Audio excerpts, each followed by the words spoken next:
আসসালামু আলাইকুম, সবাই কেমন আছেন? আশা করি ভালো আছেন। আমরাও আলহামদুলিল্লাহ আপনাদের দয়ায় অনেক ভালো আছি। অনেক ব্যস্ততার ভিতরে আমরা আজকে সবাই একসাথে বের হইছি মজা করার জন্য এবং মাছ ভাজা খাওয়ার জন্য। এই ৩টা মাছ আমরা চয়েস করছি খাওয়ার জন্য।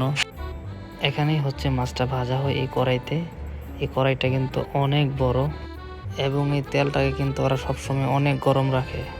মাছ ভাজি হওয়ার পরে আমাদের সামনে অনেক সুন্দর করে সাজিয়ে রাখা হয়।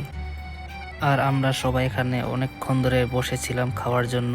আজকে আমাদের সবার মুড অনেক ভালো। খাওয়ার আগে একটু চিল করে নিচ্ছি, সবাই একটু মজা করে নিচ্ছি। আসলে আমরা প্রবাসে অনেক ব্যস্ততার পর এমন টাইম খুঁজে পাওয়া যায় না।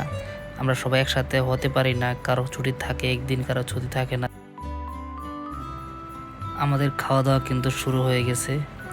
আমরা সবাই অনেক মজা করে মাছটা খেয়েছি। মাছটা অনেক সুস্বাদু হয়েছে। অনেক মজা করে কিন্তু আমরা সবাই মাছটা খাইতেছি।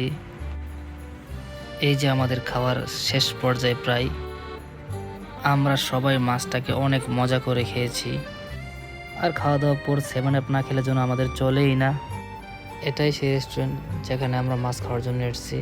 শুধু আমরা না, এখানে প্রায় অনেক মানুষ এসেছে আমাদের মতো। আর এখানে কিন্তু সবাই আমাদের মতো মজা করার জন্য এসেছে।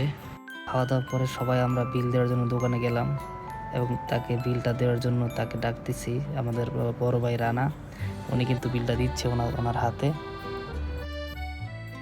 এটা হচ্ছে মাছ ভাজার তেল, এটা সবসময় অনেক গরম থাকে।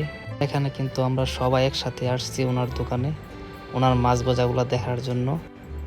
এখানে কিন্তু উনি একটা মাছও বেজে রেখেছে বিক্রি করার জন্য। সবশেষে আমরা চলে আসতেছি। আর জায়গাটা কিন্তু অনেক সুন্দর একটা জায়গা। এই জায়গাটার নাম হচ্ছে তুর্কি মোড়। আমরা সবাই কিন্তু অনেক হাসি খুশি মুডে আছি, কারণ অনেক দিন পর আমরা সবাই একসাথে বের হয়েছি ঘোরার জন্য। ভিডিও শেষে একটা কথাই বলতে চাই, আমার ইউটিউব চ্যানেলটা সবাই সাবস্ক্রাইব করবেন, লাইক এবং কমেন্ট করে দিবেন। ধন্যবাদ সবাই।